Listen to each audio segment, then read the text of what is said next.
ഇന്നെന്റെ ലൈഫില് വളരെ സ്പെഷ്യൽ അല്ലെങ്കിൽ ഇമ്പോർട്ടന്റ് ആയിട്ടുള്ള ദിവസമാണ്. എന്താന്നല്ലേ, ഇന്ന് എന്റെ കേശുക്കുട്ടിനെ എഴുത്തിനിരുത്തുന്ന ദിവസമാണ്. ഞങ്ങളിപ്പോൾ ഉള്ളത് കോട്ടയത്തുള്ള പഞ്ചിക്കാട് ദക്ഷിണ മൂകാംബിക ക്ഷേത്രത്തിലാണ്.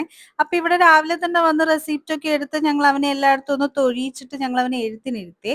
അയ്യോ, ഇവനിങ്ങനെ അടങ്ങിയിരുന്ന് എഴുതുമെന്ന് ഞാൻ വിചാരിച്ചതില്ല കേട്ടോ. പക്ഷെ നല്ല മിടുക്കനായിട്ടിരുന്ന് എഴുതി കേട്ടോ. പിന്നെ ഈ അമ്പലത്തിലാണെങ്കിൽ അയ്യോ നല്ലൊരു ആംബിയൻസ് ആയിരുന്നു കേട്ടോ. ഭയങ്കര ഒരു കാം ഫീൽ ആയിരുന്നു. അത് ഭയങ്കര ഇഷ്ടമായി കേട്ടോ. അതൊക്കെ കഴിഞ്ഞ് ഞങ്ങൾ എല്ലായിടും ഒക്കെ ഒന്ന് തൊഴുതു.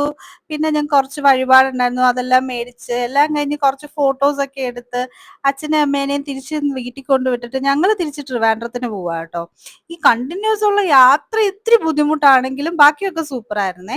അവനാണെ ഉറക്കം വന്നിങ്ങനെ തൂങ്ങിയിരിക്കുക കേട്ടോ. പിന്നെ ഞങ്ങൾ ഫുഡൊക്കെ കഴിക്കാൻ കയറി, ഫുഡൊക്കെ കഴിച്ചു. അങ്ങനെ ഫുഡൊക്കെ കഴിച്ച് ഞങ്ങൾ ഇറങ്ങിയപ്പോഴത്തേക്ക് എവിടുന്നാന്നൊരു ഇതിലൊരു മഴ പെട്ടെന്ന് വന്നു കേട്ടോ. പിന്നെ ഞങ്ങൾ തിരിച്ച് വീട്ടിലെത്തി, വേഗം ഓടിപ്പോയി ഫ്രഷ് ആയി, വിളക്കൊക്കെ കത്തിച്ച് എല്ലാം കഴിഞ്ഞ് ഞാൻ ഈ ലൈറ്റ് മേടിച്ച് വെച്ചിട്ട് കുറച്ചായി കേട്ടോ. ഇപ്പോഴാട്ടോ എനിക്ക് ഇടാൻ ടൈം കിട്ടിയത്. പിന്നെ ഫുഡൊക്കെ കഴിച്ചു, അത്രേ ഉള്ളൂ.